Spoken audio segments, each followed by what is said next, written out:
అనుకో ఏమొచ్చేసాయి? విడాకులు వచ్చేసాయి. కానీ ఆయన ఒక్కసారి నీతో నిబంధన చేస్తే ఆయన విడాకులు ఇవ్వడు. ఆయన ఒక్కసారి నిన్ను ప్రేమిస్తున్నానంటే బ్రేకప్ ఉండదు. ఆయన ఒక్కసారి నీతో పట్టుకున్నాడంటే నిజమైన కాపరిగా ఎప్పటికీ ఉండిపోతాడు. ఆయన ఒక్కసారి నిన్ను పట్టుకున్నాడంటే నీ జీవితాన్ని మహిమ నుంచి అధిక మహిమలోనికి తీసుకెళ్తాడు. ఆయన ఒక్కసారి నీతో నిలబడ్డాడంటే ఓటమి లేకుండా ఉంటుంది నీ జీవితం.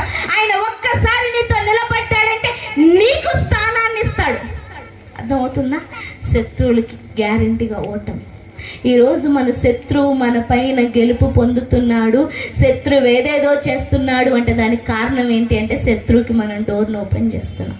We are opening doors to enemy. ఎందుకు అంటే ఉండాల్సిన గుంపులో లేక, ఆ క్రీస్తుతో మనం లేక, ఆ నిజమైన తండ్రితో లేక, ఆ నిజమైన కాపరితో లేక, నిత్యత్వాన్నిచ్చే గుంపులో లేక